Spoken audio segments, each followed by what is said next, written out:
Olá pessoal, bem-vindo e bem-vinda a mais um Rent Talks, o podcast do loteador.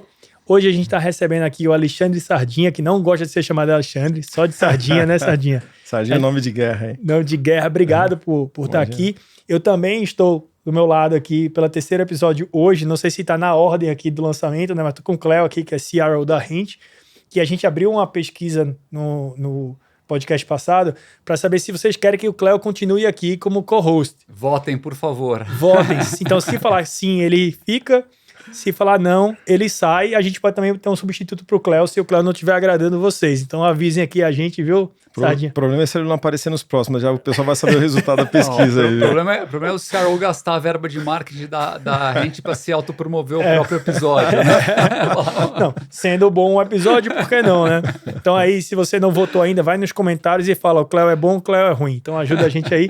Sardinha, por favor, se apresenta aqui, fala um pouquinho do teu histórico aqui, das tuas empresas, para o pessoal te conhecer. Legal. Bom, primeiro eu queria agradecer aí o convite que vocês fizeram, poder compartilhar um pouco aqui da nossa experiência, do nosso histórico profissional, né, e de alguma forma contribuir não só para vocês, mas com os clientes, né, com as pessoas que vão assistir aqui o podcast, né. Um parênteses, né, Sardinha? Eu acho que é o primeiro episódio que a gente está fazendo que a gente vai falar um pouquinho também da visão do terrenista, do proprietário do terreno, né? Porque a gente fala muito aqui do loteador, a gente fala de assuntos correlatos com o loteamento, mas a gente não fala de um play super importante que é ali o proprietário do imóvel, né? E você já me disse aqui que você também tem uma atuação muito forte com esse público, né? Então fala um pouquinho da empresa de vocês, das empresas. Fala um pouquinho do nosso histórico. Eu tenho 25 anos completando esse ano aqui de formação, né? Originalmente eu tenho graduação de engenharia civil. Comecei no mercado de construção lá em 1998, atuando nos meus primeiros 11 anos assim de carreira em duas grandes construtoras assim do cenário nacional, atuando em obras desde shopping centers, hospitais, edifícios comerciais, na área residencial, né? Ali nos últimos 4 anos, né? Atuando muito forte quando começou a história das SPS, das incorporadoras se juntarem para poder fazer os desenvolvimentos em conjunto. E isso foi até 2007. Foi quando eu recebi o convite para poder entrar no mercado de desenvolvimento urbano. Né? Então, fui para desenvolver um empreendimento aqui no interior de São Paulo, como gerente de engenharia. E ali começou minha relação com loteamentos. Né? Então, de lá, em 2008, eu entrei para ser o CEO do Aras Larissa, empreendimento muito conhecido aqui no interior de São Paulo, dentre os 4 assim, reconhecidos como alto luxo do interior de São Paulo. E lá eu fiquei durante 6 anos, desenvolvendo desde do início da concepção do projeto, todo o licenciamento, implantação da primeira fase, licenciamento da segunda fase e entregue, né, lá em 2014, né, com todo esse empreendimento de fato viabilizado. Aí em 2014, né, por uma relação que iniciou em 2007, quando entrei, né, para poder fazer desenvolvimento urbano, com a DEF, era um projeto que tinha sido concebido pela DEF, né, a antiga De Fournier, e em 2014 a gente decidiu montar a M2, né, para ser o braço de estruturação da DEF. Né? Então, a DEF é a mais antiga de todas elas, agora no dia 19 de maio a gente completa 37 anos de mercado brasileiro. Né? Ela foi criada em 1986 pelo Michel De Fournier, suíço naturalizado brasileiro. Né, ele veio um pouco antes de 86, na década de 80, percebeu o vazio urbano que tinha aqui no país e montou a De Fournier. E hoje a gente tem um histórico como DEF, né, em 23 estados do país, com projetos assim relevantes. Né? Então, dos 27, a gente já desenvolveu em 23. Projetos assim de grande relevância assim, para o cenário nacional, seja em desenvolvimento urbano como arquitetura também. Os que ficaram muito em evidência, a gente tem o Parque Olímpico do Rio de Janeiro, projeto executivo inteirinho do Parque Olímpico é nosso, Jurerê Norte, Vale dos Cristais em Belo Horizonte, lá na sua cidade, lá tem um Reserva do Paiva, lá do Grupo Cornélio Brenan. Que é gigante também. O Granja Marileusa, que é um empreendimento também de desenvolvimento de nova centralidade lá em Uberlândia, que também está muito em evidência, assim, que é do Grupo Algar. E aí a gente montou em 2014 a M2 para ser o braço de estruturação. Então a empresa, originalmente a DEF, ela tinha, né, como expertise principal conceber projetos de urbanismo, projetos de arquitetura. Né? E uma grande parte dos clientes eram proprietários de terra, como você acabou de falar. E naquele momento de crise, né, esses proprietários eles ficaram meio órfãos em relação aos desenvolvedores. Nós montamos a M2 para ser o braço de inteligência, de planejamento, de engenharia, de estruturação, montar os planos de negócio, entender por onde começar esses desenvolvimentos. E agora no dia 28 de abril nós completamos exatamente 8 anos de empresa, né? 9 anos de empresa, desculpe. E a Auge, que é a terceira empresa, ela nasceu em 2005, é a menor de todas elas, mas hoje, em termos de faturamento, a gente tem também uma relevância. É uma empresa que começou para ser gerenciadora de obras verticais, de obras horizontais. E hoje a gente tem, além de incorporação própria, a gente também atua, né, para terceiros. Então a gente tem uma obra que nós acabamos de começar lá no litoral aqui de São Paulo, uma obra de 4 torres, né? Mas é uma empresa enxuta. Hoje a gente tem na nossa estrutura, a gente tem sede em São Paulo e Rio de Janeiro. Rio de Janeiro basicamente está sediada a DEF, com todo o nosso time de concepção de urbanismo, de arquitetura toda tá lá. E a parte de negócios e de engenharia aqui em São Paulo. Então lá no Rio a gente deve ter umas 20, 25 pessoas mais ou menos, e aqui em São Paulo a gente tem de 12 a 15 pessoas, né, dentro do escritório e dentro dos canteiros nessas estruturações. Existe algum cliente, algum parceiro de vocês que as 3 empresas estão atuando ou não?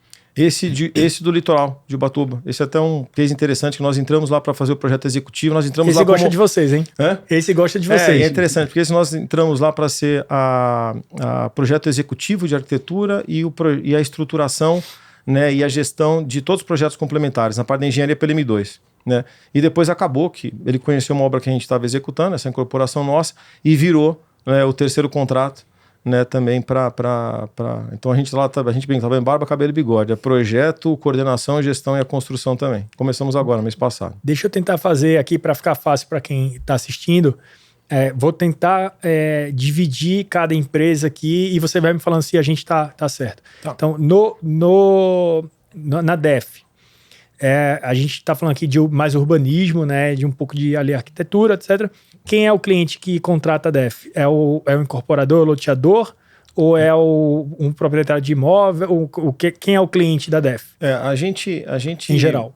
As empresas elas são complementares, como você colocou. No caso da DEF, hoje, a grande maioria dos clientes, eles são o proprietários de terra, né? Eu não sei se 50-50 ou se 60-40, 30, mas na grande maioria são proprietários de terra, tá, né, que tem lá suas fazendas lá com realidades como fazenda em si, magníficas, maravilhosas, e que já tem um potencial para poder desenvolver, considerando, né, a pressão que as cidades acabam fazendo dentro dessas propriedades rurais, né, em razão da necessidade de crescimento das cidades, acabam fazendo essa pressão.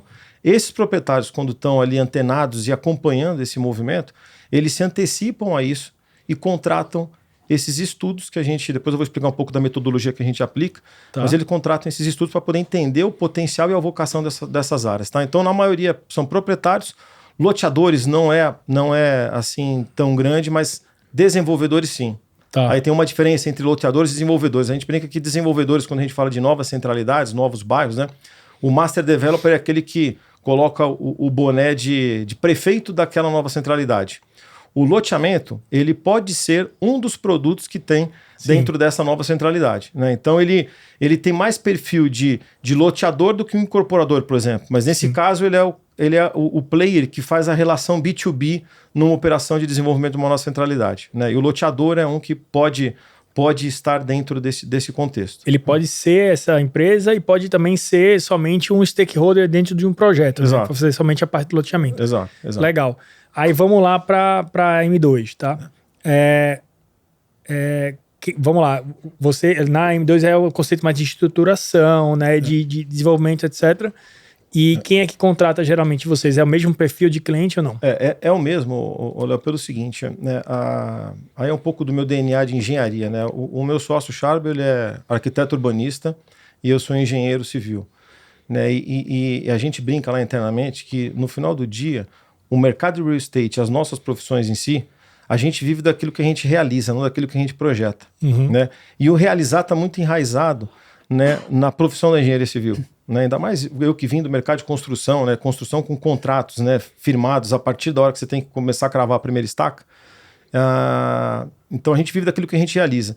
Então a M2 ela nasceu para ser o braço de colocar em pé os projetos que estão sendo concebidos pela DEF. Né? Então, o cliente acaba sendo o mesmo, né? A gente não faz uma venda casada, não necessariamente, mas a gente mostra, principalmente no caso da DEF e da M2, a Auge menos, porque a Auge a gente nem tem essa pretensão, né? Muito mais regionalizada para poder atuar aqui em São Paulo, né? E num raio de distância ali na ordem de... Que requer uma presença física, inclusive. Exatamente, né? Problemas de obra a gente fala que eles não se resolvem sozinhos, né? E todos os dias você tem muita demanda de problema de obra. Então a M2 com a DEF, ela tem esse casamento muito forte em razão da complementariedade que é necessária no desenvolvimento do projeto urbano, né? Então os clientes eles são os mesmos. Muitas vezes acontece a gente entrar primeiro com uma determinada empresa e ao longo do desenvolvimento surge a oportunidade, a necessidade de você encaixar, né, a outra empresa, e isso acontece também de uma forma muito natural. Não existe aquele negócio de venda. Né? Se está sendo bem feito na DEF, exato, provavelmente a M2 já vem. O nosso foco é realmente fidelizar cliente, criar uma relação, né, uma relação muito próxima quanto à confiança, né? Então, diferente de você contratar uma commodity, nosso trabalho não é commodity. Então, existe uma necessidade de confiança mútua para você poder, né, ir fazendo esse tipo de desenvolvimento. Né? E para complementar, uma coisa que talvez tenha curiosidade aí do pessoal, como é que é o modelo de negócio? Geralmente é uma prestação de serviço. Você falou que em alguns casos entra também com sociedade. Como é que é o modelo de negócio das duas empresas? Originalmente, as duas empresas elas são empresas de prestação de serviço, tá?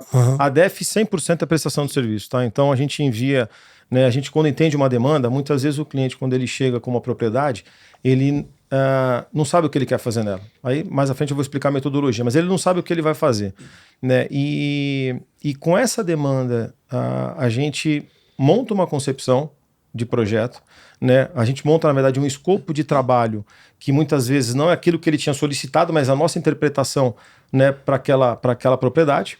E essa é prestação de serviço pura, tá? Quando você tem, no caso da M2, né, uma necessidade de entender o negócio, e é o que de fato dá para ele um nível de entendimento do tamanho do negócio que ele tem na mão, o que é muito comum acontecer dos clientes eles sugerirem que a gente tenha uma participação do negócio. Obviamente, a gente, como empresa de prestação de serviço, né, a gente tem lá, ao final do mês, a gente tem lá, né, as nossas obrigações com os nossos prestadores, com os nossos times, né? Então, a gente não consegue realmente abraçar, né? A maioria a gente não consegue abraçar por uma questão de premissa, né, das nossas empresas, tá? Mas a gente tem alguns clientes estratégicos que a gente definiu, né, eu e o Charbel, para poder realmente apostar. Então, nós temos, de fato, dentro da empresa lá, alguns projetos e alguns clientes, na verdade, que a gente realmente apostou e a gente acaba tendo uma participação em alguns deles, tá? Você falou uma palavra... Vai lá, Cléo. Não, assim, uma pergunta que eu ia fazer, Sardinha, que assim, bom, primeiro, legal, obrigado por estar aqui, assim, nossa história já tá antiga, né? A gente não falou, ganhamos esse presentinho aqui, esse presente aqui. Super legal. Não sei quanto é que dá pra ver na câmera, mas, cara, acho que é um dos mais bacanas. Esse aqui eu já vou levar pra casa e já vou esconder, Léo, porque senão as meninas passam a mão ali. Provavelmente vai no quarto delas. E a intenção é que toda vez que vocês olharem ali pra essa casinha, que vocês lembrem da gente, Muito legal. Muito legal, obrigado. Obrigado. Mas assim, eu tava te perguntando, assim, a gente se conhece há bastante tempo, né? E aí foi até no Master Plan, nos primeiros, acho que foi minha quarta ou quinta viagem, né? Tipo, em busca de projetos aí de loteamento, quando a gente se conheceu. Então eu conheço bem o trabalho que você faz e principalmente os benefícios do trabalho, né? Hoje você tem grandes grupos que são clientes da Defournier, talvez assim, os maiores grupos aí talvez você não queira falar, mas assim, os maiores grupos empresariais, grande parte tem fábricas, fazendas e grandes áreas espalhadas pelo Brasil, e o que a Defournier e a M2 fazem é justamente conseguir enxergar isso de forma holística, assim, né? Entender o todo para ir depois ir diminuindo e afunilando para chegar nas áreas individuais, né? Mas o que você faz é estruturar, né, transformar aquilo lá que é uma terra, né, primeiro num negócio, no papel, e que isso passa a ter um valor, né? Para os grandes grupos, o acesso ao capital não é uma dificuldade, mas para os médios e menores, que você também tem como clientes, também, que você já me falou bastante, eu queria que você falasse um pouco tipo, da diferença que faz ter um projeto estruturado, né, antes da parceria com o loteador, ou até para o próprio loteador como seu cliente, para buscar capital, né? Porque isso é parte do que a Rent se propõe, mas a Rent entra num segundo estágio, depois que o negócio já está pronto, depois que já foi vendido, tudo. Mas seria muito legal se você pudesse falar um pouco para a gente entender e para o nosso ouvinte entender como isso impacta, né? Tipo, quais são os benefícios de fazer uma coisa estruturada no começo. Legal, bacana. Vamos lá. Lá atrás a gente tinha um formato, né, que era muito tradicional, de você ter as loteadoras que chegavam lá para proprietários de áreas, fazendas que tinham lá uma relevância assim, seja de posicionamento, seja de cidade, né, mas fazendas bacanas que tinham potencial para fazer desenvolvimento urbano. E ali naquele momento zero, eles fechavam uma parceria com a loteadora que embarcava na estrutura dela de empresa, fazer todo esse trabalho de diagnóstico, de concepção de master plan, de engenharia, né? E o proprietário ele ficava ali literalmente refém, entre aspas, mas ele ficava refém ali da gerência e da velocidade que era colocada pelos loteadores, tá? Quando teve toda a quebradeira dos IPOs que veio lá dos Estados Unidos, né? Isso refletiu também aqui no Brasil, e muitos desses proprietários acabaram ficando um pouco órfãos dele. Então eles tinham ali, muitas vezes, master plans que tinham sido idealizados para suas propriedades, mas eles não tinham uma prospecção, uma projeção de quando eles... uma prospecção de loteador para poder desenvolver, ou uma projeção de quando teria esse tipo de desenvolvimento. E aí foi quando a gente montou o M2, para ser o quê? Propiciar para esses proprietários dessas áreas a avançar nos estudos da sua área, né? Isso tudo. Eu vou falar da nossa forma de atuação, e ele deixa de ir para a mesa com um loteador, com uma propriedade, com uma fazenda, e ele passa aí com um negócio, né? E isso gerou para os fundos de investimento, aquilo que vocês fazem também, conforto, talvez? Literalmente um conforto. Porque tudo aquilo que teoricamente você faria dentro de casa para poder avaliar aquele negócio, ou que o loteador fazia, alguém já fez antes. Né? E alguém com experiência. Alguém com experiência já fez antes. Então, aí eu vou contar um pouco da nossa... Como é que a gente analisa uma propriedade quando ela chega para nós, tá? A gente desenvolveu uma metodologia que tem um pouco de literatura e tem um pouco da nossa experiência, tá? A gente aplica o nosso... Era um tripé, agora, em razão de alguns contratos que nós temos lá no Nordeste, a gente chama que tem um quadripé. Bom, primeiro que a propriedade, quando ela chega, a gente precisa fazer um diagnóstico ambiental, né? Esse diagnóstico ele vai resultar na capacidade de ocupação dessa propriedade do ponto de vista de meio ambiente. Então, o que não pode ser ocupado nessa propriedade de forma alguma? São as APPs de nascente, são as APPs de curso de rio, é topo de morro, é unidade de conservação. Então, esse trabalho, ele vai te gerar um mapa onde você tem lá, a propriedade tem X milhões de metros quadrados de área bruta e que resultaram em X milhões de metros quadrados de área líquida para poder ocupar. Esse é o primeiro ponto. O segundo é entender o mercado, qual é o potencial do mercado para essa ocupação. E aí não é uma pesquisa de mercado que ela olha somente a questão de esse produto de lote de X metros quadrados, vai vender aqui, você compraria? Não é uma pesquisa quantitativa, testar produto. Ela é uma pesquisa de vocação, né? Então você vai olhar, essa propriedade ela tem vocação para quais tipos de produto? Sempre nasce, né? A maioria das vezes acaba nascendo esse pedido, essa encomenda, a partir de uma intenção que o proprietário tem na visão dele para aquela propriedade. E depois o resultado da pesquisa, muitas vezes, ele acaba mostrando que não era aquilo que ele imaginava. Eu imagino que seja a maior parte deles, inclusive. Né? Acontece muito. O proprietário, né? Ele tem uma característica muito engraçada, comum, né? Não é porque eles são ruins, não, é porque é comum. Pensar num projeto para eles mesmos, né? Que ele compraria. Que ele compraria, só que na verdade não necessariamente é o melhor projeto para a área, né? E nem necessariamente é o melhor projeto financeiro também, né? E aí entra o trabalho então dessa pesquisa de mercado, que é um estudo de vocação, que é uma quali-quant, e ela vai te mostrar ali, ó, no final, na última linha lá desse trabalho, ela te apresenta lá um volume de produtos que podem ser aplicados para a vocação daquela área, com uma quantidade e um arco temporal. Não está olhando o projeto, a gente está olhando só produto. Ali cabe apartamentos que vão de 50 a 120 metros quadrados nas quantidades X, Y, Z em cada um desses aqui para colocar no tempo em tantos anos, né? Esse é o segundo. O terceiro é o diagnóstico urbanístico, né? O diagnóstico urbanístico, ele entra já em cima da análise do material resultante do trabalho do meio ambiente com o da pesquisa. Então, eu estou entendendo o que eu tenho de terreno para poder ocupar. E eu tenho aqui a quantidade de volume de produtos para poder aplicar dentro desse terreno. Então, o diagnóstico urbanístico ele vai gerar, a partir dessa análise, uma setorização que antes ela acaba varrendo toda a parte de legislação do município, né? Então, a propriedade ela tem um arcabouço legal para poder fazer o desenvolvimento daqueles produtos que foram apontados naquele resultado da pesquisa? Se tem, ok. Se não tem, já entra uma outra caixinha para poder ser analisado.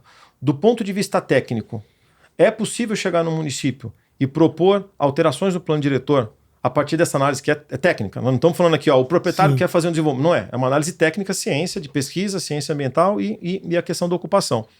E aí vem, né, lá na região do Nordeste, a gente tem muito problema lá de questão fundiárias, né? Então, você tem muita área lá que não tem matrícula, que você tem lá um uso capião para poder desenrolar, você tem lá a questão, né, de posse.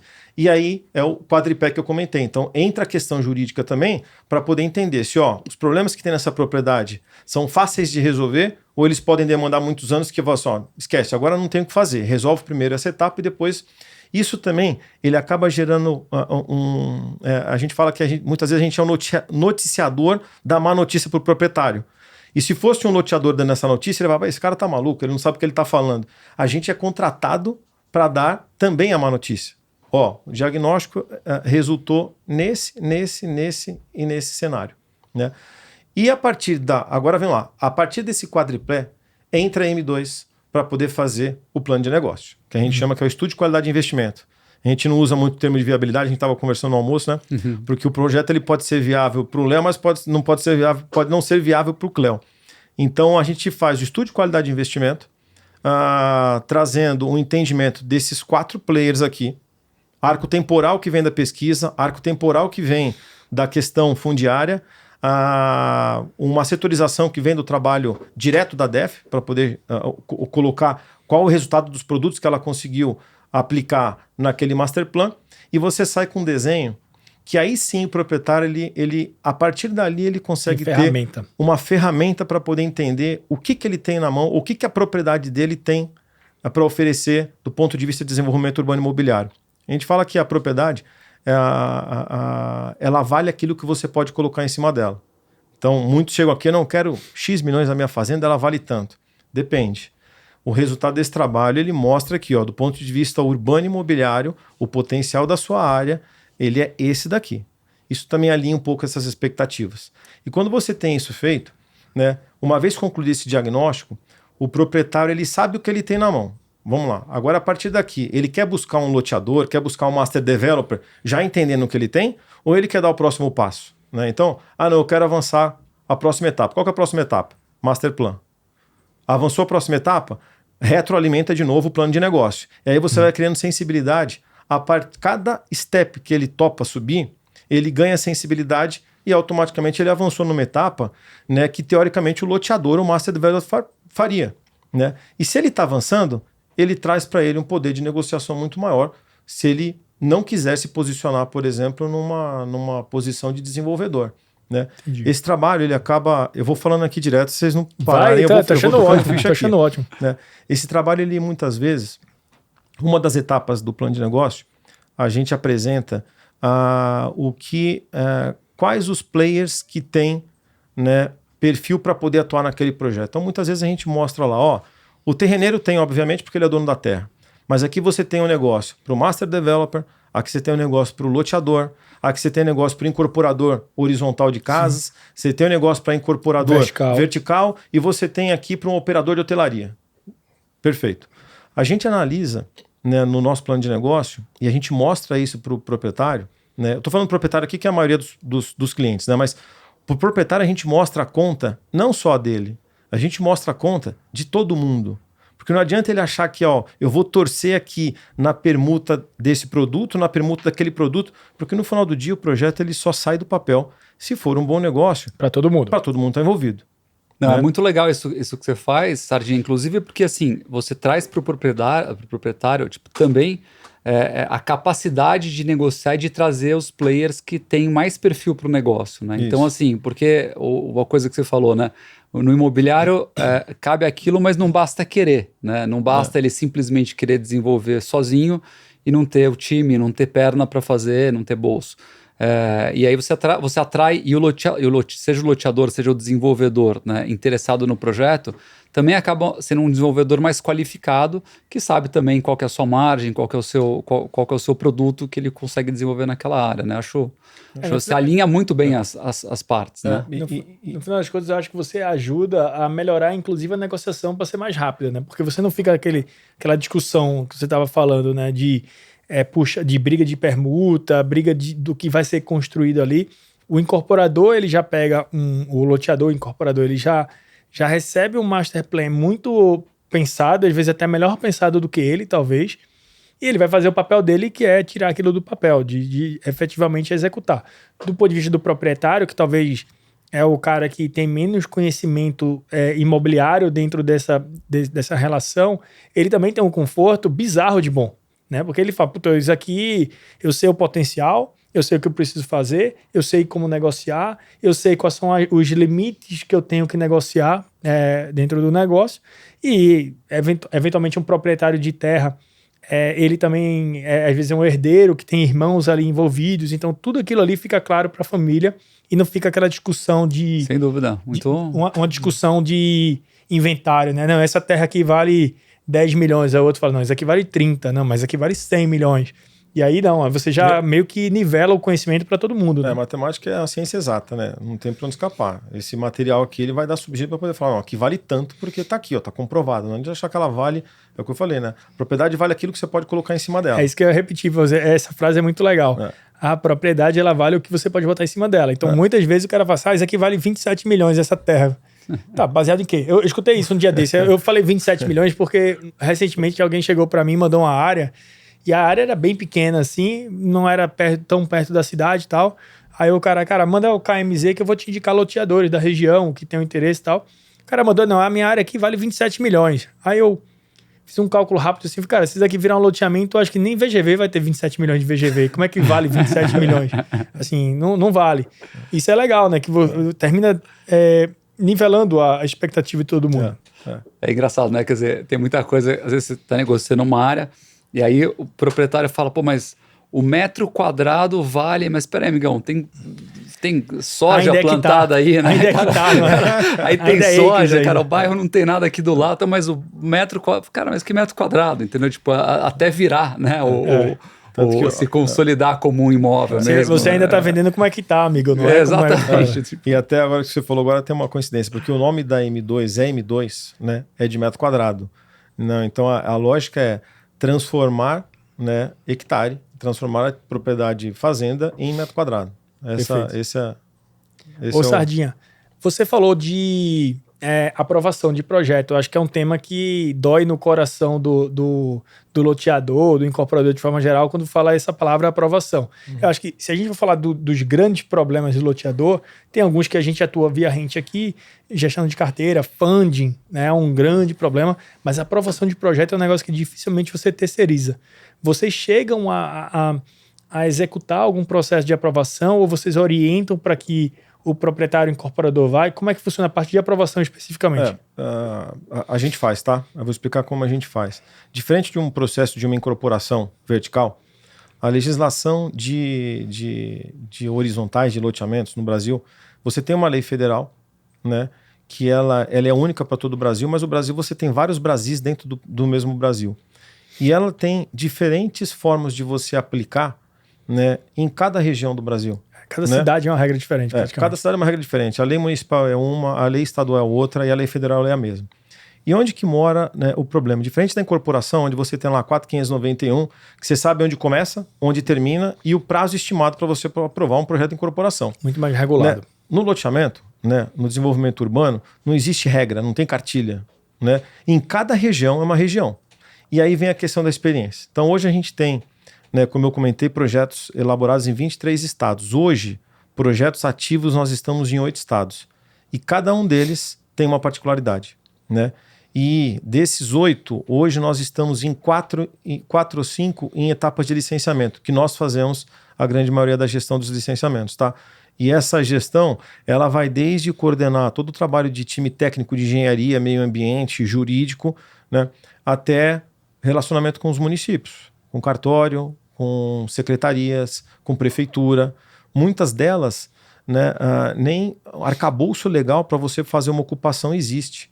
Então a gente inclusive faz essa gestão de propositura de projetos de lei, né, para eles poderem analisar, né, a gente propõe, eles analisam, internalizam, quando acham positivo, né, acabam avançando, e o sucesso que a gente tem tido é muito positivo, porque o nosso trabalho ele é técnico. No final do dia a gente está, lógico, obviamente nós estamos lá defendendo o interesse do privado, né, mas de uma forma que isso eu falo aqui realmente de uma forma muito tranquila, porque a nossa busca é sempre para proteger o ente privado, mas também o ente público. Né? Então, o que está sendo proposto é para poder garantir que, que todo mundo ganhe. Que todo mundo ganhe e que tem uma lisura nesse processo. Então, o processo de licenciamento ele é dificultoso, né? Ele é muito distinto nas diferentes regiões e a gente faz essa gestão direta própria e a gente faz isso porque a questão do dia a dia e o trato com o ente público é diferente em cada um deles, né? E tem muito, a gente fala que muitas vezes a gente é muito mais psicólogo do que técnico, né? Então você tem que entender o perfil de cada um e como tratar com cada um deles, né? Como explicar, como defender a sua tese. É realmente um benefício gigantesco que você traz para o município, né? Porque assim, uma característica comum, eu vi muito isso no Centro-Oeste, assim, quando a cidade é nova, né, ela não tem nada, né? São cidades pequenas que começam a crescer muito rápido e aí ela não tem uma legislação específica e ela não tem nem experiência, né, para poder criar aquela legislação específica. Então, o que ela faz normalmente? Chega lá um loteador ou alguém, um desenvolvedor sem experiências, ela copia, né, a legislação do município vizinho, né, que é um pouco mais desenvolvido e tenta aplicar isso na realidade dela. E normalmente não funciona, né? Por quê? Porque ela tem as peculiaridades dela, né? Então, acho que você traz um benefício bem grande também a hora que você faz isso, porque você, de certa forma, qualifica também o setor público a fazer a coisa da forma correta, inclusive influenciando na criação do plano diretor e outras diretrizes aí que vão permear a vida do município, né? Exato. A gente até, a M2 ela tem como tag, né, transformar lugares, né, e viabilizar desejos, né? E uma dessas, como é que funciona isso, né? É a gente articular, né, um grupo de profissionais, né, seja jurídico, seja ambiental, né? Você não consegue trazer profissionais distintos e especialistas nas suas áreas para poder fazer um desenvolvimento desse. Não tem. Você vai trazer o cara que é especialista no meio ambiente, ele vai tocar a parte do meio ambiente, né? E a M2 ela se coloca como um articulador, né, para poder juntar essa rede. Eu até brinco, coloco que a gente se coloca muitas vezes na posição de maestro, né? Então, em que momento que tem que entrar o cara do meio ambiente, que momento que tem que entrar o jurídico, né? E você vai tocando, toreando, que momento que tem que aparecer esse para poder falar lá com o cartório, para poder falar. E isso é bacana. Isso eu falo que isso é uma arte, né? Então a gente brinca lá que a arte, a gente fala que internamente lá, nos nossos treinamentos das equipes, é a arte de fazer acontecer, né? Então, como é que você faz acontecer a partir de um sonho que esse cliente tem, transformar a realidade num arco temporal de X tempo, né? A partir de um monte de restrições que você tem, né? Seja de não existir legislação no município, até o trabalho técnico que é projetar, que é mais o nosso dia a dia. Né? Eventualmente você vai economizar tempo e dinheiro também deles, né? Muito. Porque se você está falando, meio que montando um cronograma para ele, e esse cronograma ele tem, como você falou, tem arte, tem ciência, obviamente você vai reduzir custo e tempo para ele. Agora, 20 dias atrás, Cléo, a gente tirou o primeiro registro de um condomínio de lotes numa cidade que foi a primeira incorporação. O condomínio de lotes ele se enquadra na 4591, né? Uhum. Foi a primeira incorporação do município.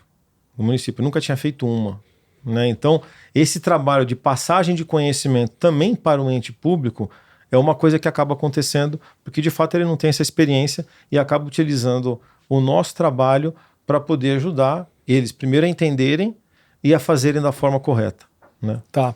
Eu tenho uma pergunta aqui um pouquinho mais prática, talvez, mais uma vez, para o proprietário de uma área, né, um terrenista, que esse cara, mais uma vez, é o cara que a gente não fala muito aqui no podcast. Então, se você é proprietário de imóvel aí, prazer ter você aqui, talvez pela primeira vez, porque agora sim a pauta é mais para eles.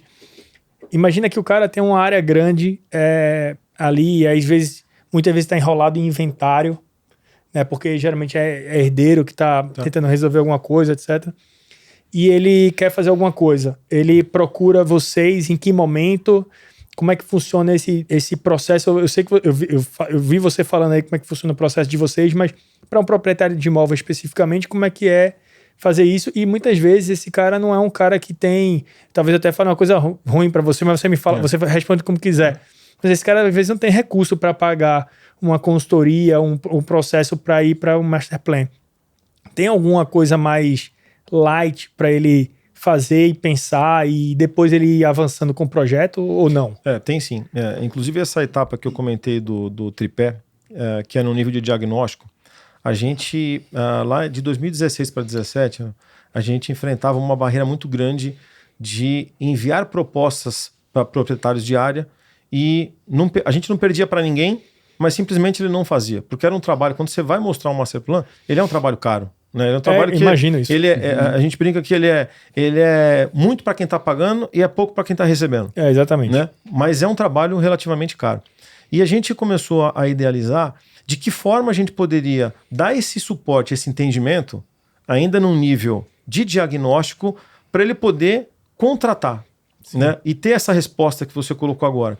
E foi quando a gente criou, né, nas 4 esferas de ambiental, mercadológica, jurídica e urbanística, no nível de diagnóstico, que custa muito menor do que um trabalho de master plan. Só que ele já consegue ter um nível de informação para ele poder saber se... quando você conclui o diagnóstico, muitas vezes você fala aqui, o teu passo a passo agora para regularizar a tua propriedade, primeiro é o quê? Regularizar a parte fundiária. Então você não precisa contratar projeto agora, você não precisa contratar plano de negócio. Você tem que ter um advogado para poder te ajudar a resolver essa etapa. Ok, então você segura e investe nessa etapa, o resto vem depois. É a história dos stepzinhos que ele vai subindo. Sim. Então essa lógica, essa forma de diagnóstico possibilitou, inclusive para nós, porque a gente tinha ali, sabe, quando você começa a analisar, por que a gente não ganhou? Eu perdi para quem? Não perdemos para ninguém, perdemos para nós mesmos. Né? E aí isso fez com que a gente, né, lá em 2017, montasse nível de diagnóstico, trouxemos alguns parceiros especialistas em cada uma dessas disciplinas para poder fazer e entregar, aí nós como M2 entregamos um pacote, um turnkey, gerenciando todos esses especialistas para poder chegar na resposta que ele precisa. Então, se eu sou um terrenista, sou um proprietário de imóvel, vou procurar vocês e provavelmente a melhor solução para vocês para o começo é fazer o diagnóstico. Fazer esse diagnóstico vai custar bem menos, ele vai ter uma ideia do que fazer, você já vai dar uma lista de tarefas para eles executarem, que é o mínimo ali. Enquanto isso, eles vão avaliando se vão contratar uma segunda etapa para ir para o master plan, etc. Exato. E não necessariamente ele precisa continuar com a gente, tá? Então ele pode eventualmente seguir com outro projetista, com outro estruturador, né? Graças a Deus, não é o que tem acontecido, porque acaba criando, como eu disse lá, né? A relação de confiança. Então acaba sendo consultor, né, desse proprietário para poder avançar. Né? Então acaba que para nós é muito positivo na questão de fidelização e daquilo que a gente busca nas nossas empresas. A gente não quer volumes de trabalho, a gente quer bons clientes com bons projetos que realmente tenham, né, diferenciais, né, no mercado como um todo. Né? Geralmente você fica quanto tempo prestando serviço para um proprietário de imóvel? O tempo médio ele varia de 1 ano a 4 anos. Para um projeto, né? Pode ser que tenha outros projetos com ele. Pode ser que tenha outros projetos. A gente tem clientes no escritório lá que a gente já executou 4, 5 projetos. Né? Acabam que muitos eles encavalam. Então, às vezes você tem numa determinada semana ou num determinado dia que você está com o mesmo cliente discutindo 3 projetos no mesmo dia. Termina um, entra no segundo e entra no terceiro. Entendi. Né? O pessoal gosta muito de exemplo também aqui, né? Então, assim, para dar materialidade às coisas. Tem algum exemplo de algum projeto que vocês fizeram que você pode falar um pouco mais dele? Assim, projeto que você pegou lá do começo até o final e puder falar assim os desafios que vocês enfrentaram nesse projeto e qual foi o resultado no final?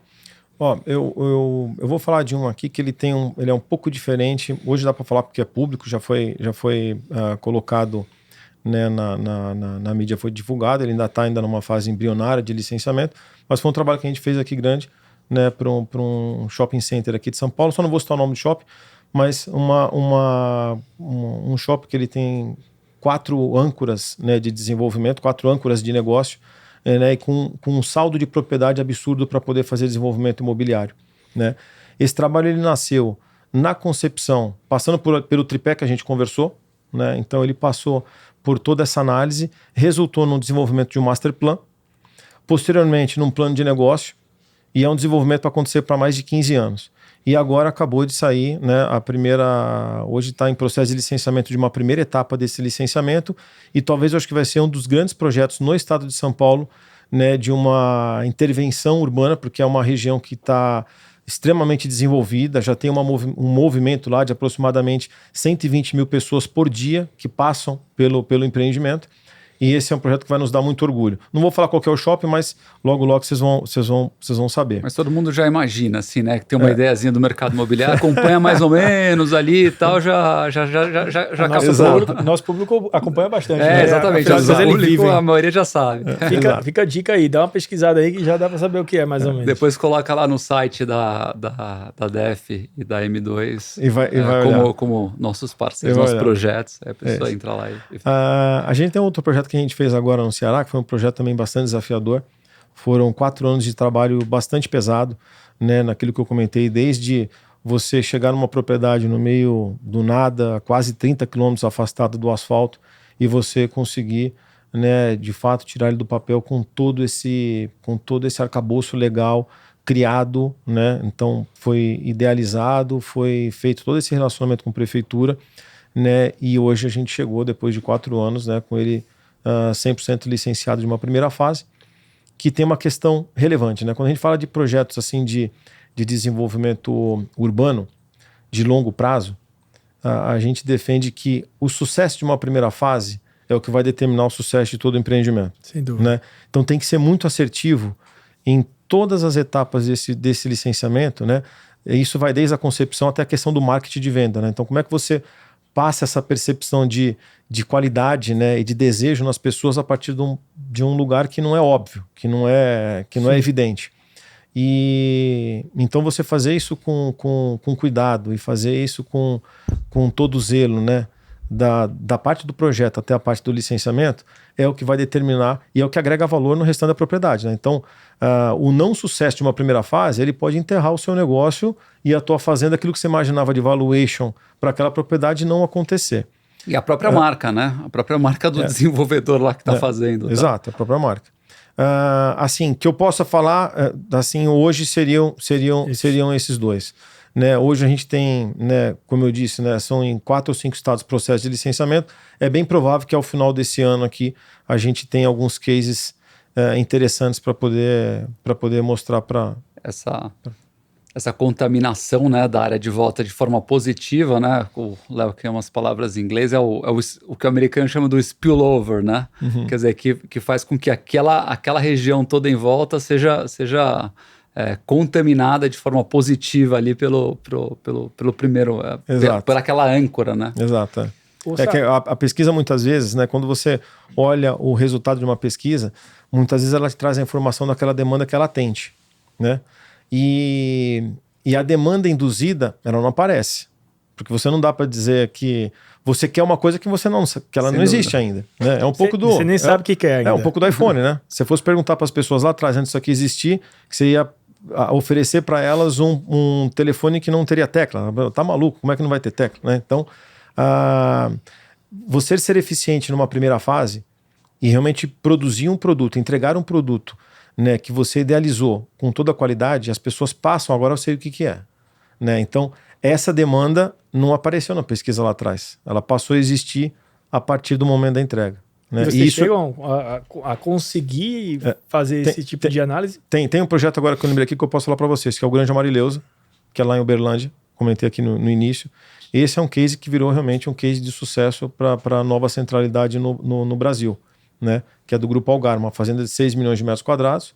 Desses 6 milhões de metros quadrados, resultou no desenvolvimento de uma primeira fase de aproximadamente 240 mil metros quadrados, mais um loteamento que foi feito, né, de lotes unifamiliares, que totalizou 400 mil metros quadrados.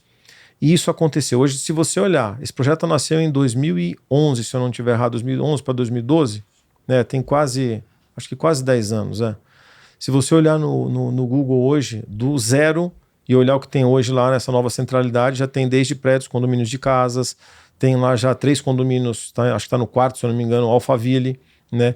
Então virou de fato um projeto de case e que essa geração de valor, né, do metro quadrado, ela aconteceu de forma muito, muito, muito bacana.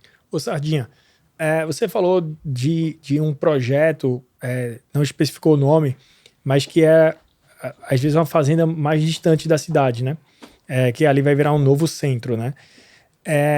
E sempre eu, quando eu vou falar com loteadores, incorporadores, eles, obviamente, sempre vão dar preferência a áreas que estão muito mais próximas da cidade.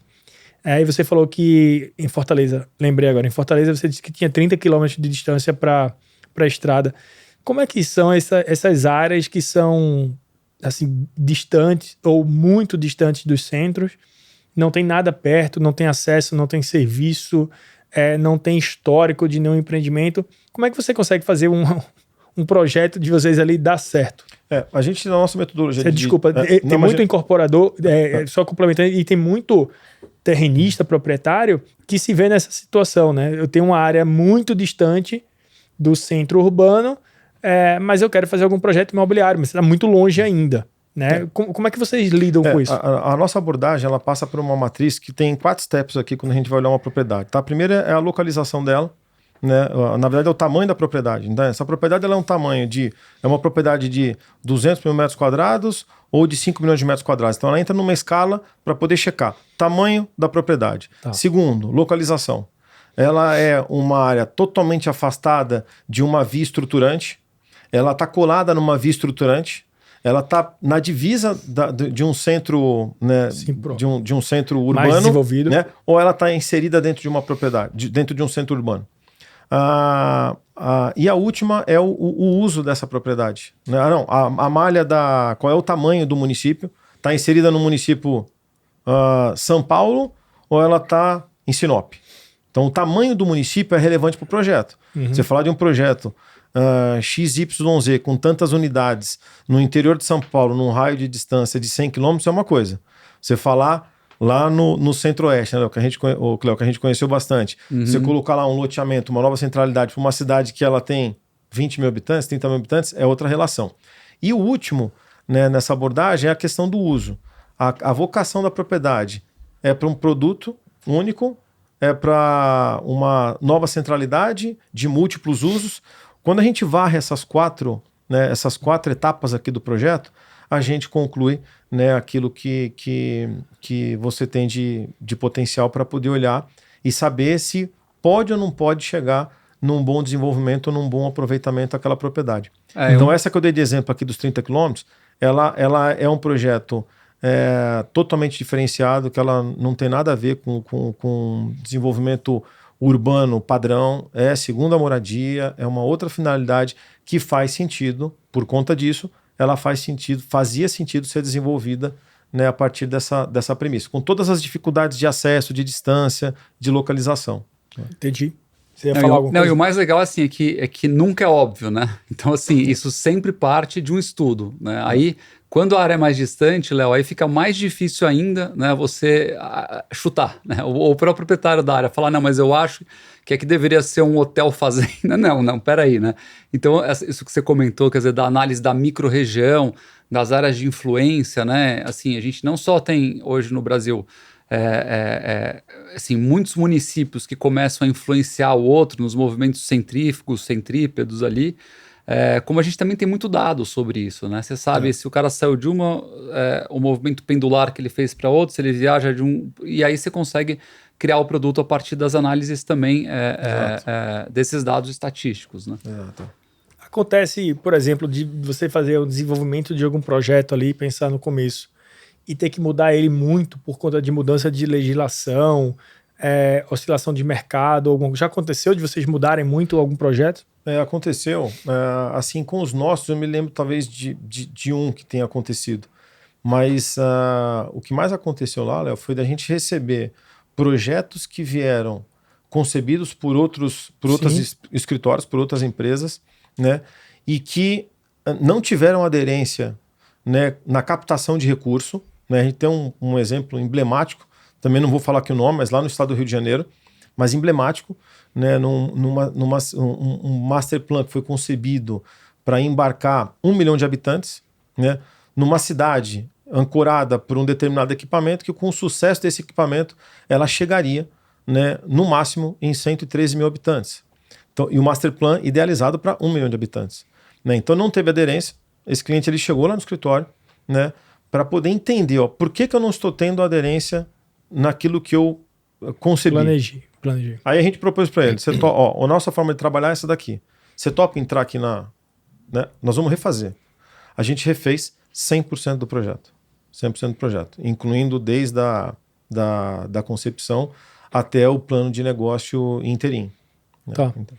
Você, não sei se você consegue fazer isso, mas consegue ver algum tipo de tendência dos projetos, ou é uma coisa muito particular de projeto a projeto, mas de hoje em diante você consegue ver alguma tendência dos projetos dentro de cidade, fora de cidade, primeira moradia, segunda moradia, alguma coisa que você faça, cara, isso vai começar a acontecer a partir de agora? Eu vou te falar uma coisa que a gente tem feito lá, que também é uma premissa. A gente gosta muito da teoria do Golden Circle.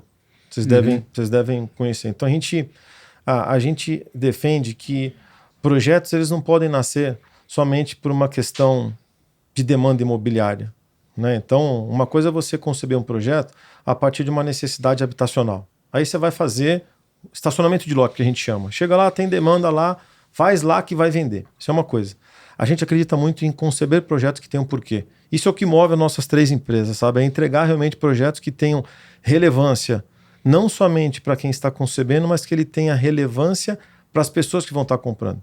Né? Então, você trazer e resgatar essa história, né, do local, né, muitas vezes a gente acaba trazendo o DNA do local, não com aquela característica do colonizador que vai chegar num determinado local e o dono da verdade para poder fazer um projeto XYZ. Não. É projetar para as pessoas, com as pessoas. O que elas precisam, né? E a gente acredita que na teoria do Golden Circle você consegue trazer engajamento demais, né? Seja para todo mundo que está trabalhando nessa etapa de concepção de licenciamento, mas eu acho que isso é o que faz com que os adquirentes se identifiquem com aquilo, né? Então hoje você traz pilares, assim, quando você fala de tendência, né? Você não falar de sustentabilidade, né? Iniciativa de sustentabilidade no projeto. Era a minha próxima pergunta, então já fala de sustentabilidade. Não dá para não considerar. Você lembra que eu falei aqui do nosso quadripé? Uma das etapas é o trabalho de diagnóstico ambiental. Lá atrás era muito comum, né, que os loteadores que tinham aquele avan para poder saber o VGV do desenvolvimento, eles quando olhavam muito verde numa planta, tem muito cinza numa planta, que eram as vias, tem muito cinza. A minha área útil vai diminuir muito. Reduz o sistema viário e aumenta lote. Não está preocupado com ele, está preocupado com a eficiência, mas não está preocupado com o resultado do projeto. E isso acabava que São Paulo é isso, né? São Paulo deu as costas para os rios. Não é? Agora que está, mas antigamente você dava as costas para as rio, APP, você dava as costas. E a gente busca uma forma de projetar e de estruturar diferente, onde o passivo ambiental, restrição, passivo do ponto de vista de ocupação. Vira, né? Ativo quase, né? É um ativo, esse é o game. Você transformar o passivo na ocupação em um ativo, né? E isso engaja as pessoas. O que é qualidade de vida para as pessoas, né? Todo mundo quer segurança, todo mundo quer lazer, todo mundo quer paz, todo mundo quer estar próximo do trabalho, quer estar próximo da família. Cada um coloca esses itens com peso na balança. Então, para uns, a segurança é muito mais relevante do que o lazer, né? Então, eu falo que todas as empresas loteadoras deviam ter um antropólogo sentado em uma cadeira da empresa, né? Porque quanto mais você entender as pessoas para projetar para elas, né? A gente acredita que isso é resultado de eficiência nas vendas, né? Porque no final do dia, quando a gente fala de mercado de real estate, não adianta você fazer coisas legais. Se não tiver esse alinhamento, só vai ser sucesso se lá na hora que abrir o showroom de vendas vender. Porque se não vender, esquece tudo que você fez aqui para trás, cara. Pô, sem dúvida. Né? Inclusive, assim, por coincidência, hoje a gente recebeu aqui o Ricardo Cardim, né? Tipo, a gente tava batendo um papo ontem à noite, né, Sardinha? E aí a gente comentando tal. Coincidência. Falei, pô, tem esse meu amigo, tal, Ricardo Cardim, que é um botânico com uma proposta super legal. Quero Falei assim, quero te apresentar. Mas assim, foi do nada. Falei, ele vai gravar amanhã também. Queria te apresentar. Não, pô, Ricardo, eu conheço. Nossa, é demais o trabalho dele. Estamos fazendo juntos um trabalho agora. E uma coisa bacana, porque de certa forma você está falando do ponto de vista da viabilidade, né? E citou, né, o antropólogo. Realmente, assim, hoje os antropólogos voltam a ser uma figura importante na sociedade, né? Porque eles conseguem entender o que as pessoas querem, né? Então, assim, o que você queria lá atrás, né, nas suas origens? E o Ricardo falou muito disso, né? Falou muito da nossa necessidade como ser humano de estar próximo da natureza e tudo mais. E no fundo é isso que você falou, entender as cidades, entender as pessoas, a origem das cidades. Tipo, o que está originalmente lá para eu propor alguma coisa que tenha sinergia com quem está lá, né? E não com o que eu quero. Então, na questão voltando só para terminar a questão da tendência, então a gente fala de sustentabilidade, é você trazer realmente, né, a relação das pessoas quando você tem mais área verde, quando você tem água, quando você tem o lazer, é outra percepção, né, delas quererem estar ali. Então, não é só você conceber lugares, é você conceber lares, é conceber realmente experiências que as pessoas querem estar ali. E a gente tem um projeto que a gente está desenvolvendo agora, aqui no interior de São Paulo, né, com os clientes que são já de muito longa data, né, um pessoal que realmente tem uma preocupação muito forte em relação a criar um produto que seja, né, para uma classe mais econômica e que tenha tudo assim possível, né, de questão de inovação e de tendência atual para poder virar um case. Obviamente que muitas vezes, né, o fato de você... isso no Brasil é meio enraizado quando a gente fala no nosso mercado, né?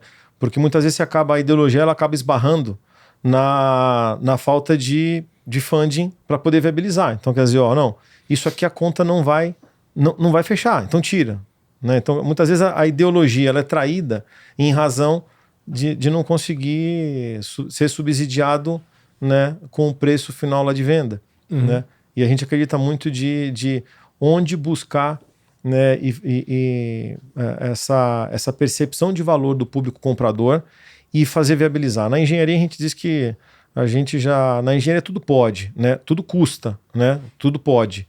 Mas quem respira em engenharia e quer viabilizar, a gente vai buscar a solução para poder tentar viabilizar. E isso é uma coisa que é muito do nosso DNA de civil, né? Então a gente tem tido muito sucesso em viabilizar soluções que muitas vezes elas são relevantes do ponto de vista de marca e de aplicação e financeiramente não são tão impactantes na planilha orçamentária de um empreendimento, entendeu?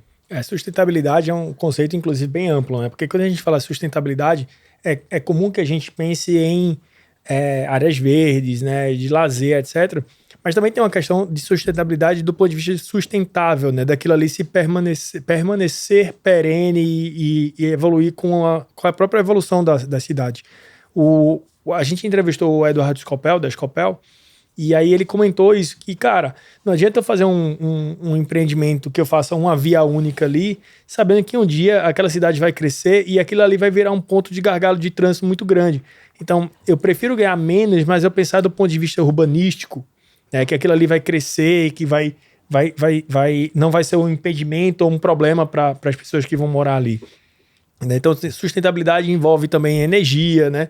Pensar um pouco mais na frente, pensar em saneamento básico, né?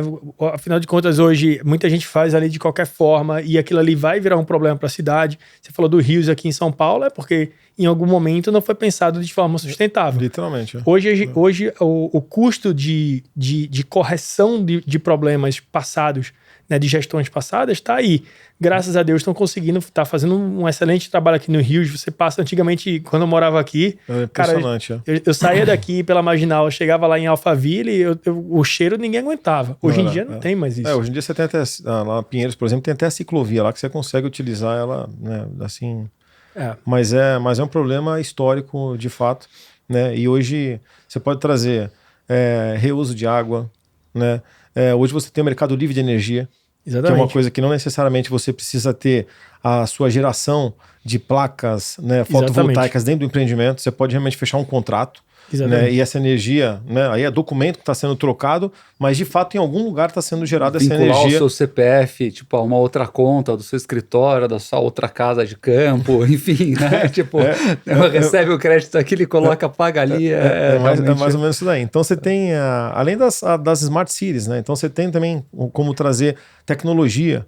A gente tem bairros concebidos que você tem ali hoje aplicativos que são concebidos, né, para os bairros, onde você consegue ter uma interatividade, inclusive com os profissionais, né, com os profissionais que são moradores daquele bairro que você pode, né, eventualmente contratar a partir do uso da tecnologia.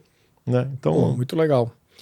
Bom, muito legal o papo. Acho que a primeira vez, mais uma vez, primeira vez que a gente faz um conteúdo que não é diretamente para o loteador, né? Embora seja também para o loteador. Queria agradecer a tua presença, mas antes da gente fechar, eu queria que você mandasse uma mensagem aqui para os nossos ouvintes, aqui nossos escutadores também, né? Que pode estar nas plataformas de streaming, Spotify, etc. Fala um pouquinho uma mensagem de otimismo e do que você tem imaginado aí para os próximos anos no nosso setor e faz uma mensagem aí de fechamento. Bom, eu acho que a gente faz o que a gente faz, né, realmente com amor, né? A gente tem uma ideologia onde a gente acredita realmente no potencial do mercado brasileiro, né, e no potencial de se fazer bons projetos, né? Então a demanda ela existe, né, e quem realmente tiver diferenciais vai ter mercado, né, durante muito tempo, né? E talvez uma não sei se é dica, mas o que você sugeriu agora é que realmente as pessoas elas tenham, né, os desenvolvedores, os loteadores, né, os proprietários tenham essa preocupação. Lógico que no final do dia você precisa ter resultado, e essa é a nossa função, apresentar os resultados, né, colocando todos os riscos que são inerentes a esse tipo de desenvolvimento. Mas é que realmente tenha um foco em desenvolver bons projetos, sabe? Desenvolver não somente com aquela visão, né, de que eu comentei, né, que estava lá atrás, né, de você tira a rua, né? Então muitas vezes você abrir mão de um determinado setor ou de uma determinada largura, né? Você chegar no limite muitas vezes de uma área verde, né, daquilo que é determinado pela legislação, muitas vezes você aumentar isso, dobrar do que estava imaginado, para o projeto tem uma relevância tão grande, né? E não necessariamente você está abrindo mão de VGV, talvez você esteja ganhando mais. Porque aí na percepção de valor é a questão, né? O quanto custa isso, né? E o resultado, né? O que é o resultado no valor final dessa venda. Então acho que a nossa obrigação profissional é desenvolver bons projetos e viabilizar bons projetos, né? E ter esse cuidado na hora de planejar, né? Porque muitos projetos, a quantidade de projetos que ficam no papel, né? A gente conhece aqueles que desenvolveram de fato, mas a gente não conhece todos aqueles que não desenvolveram.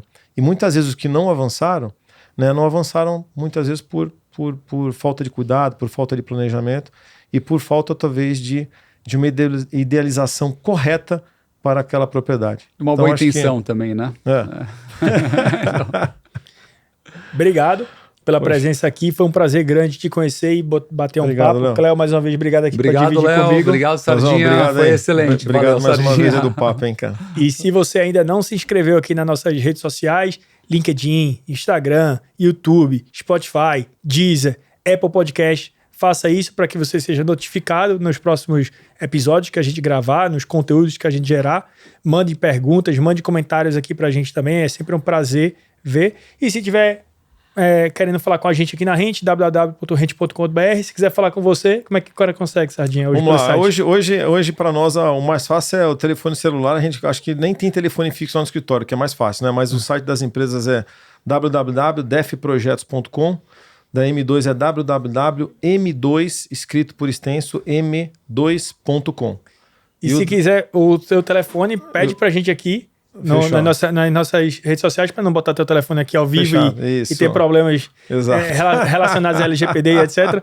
Pede pra gente e a gente passa o telefone aqui do Sardinha e da empresa para vocês falarem. Beleza? Obrigado, pessoal. Valeu, gente. Obrigado. Valeu, até mais.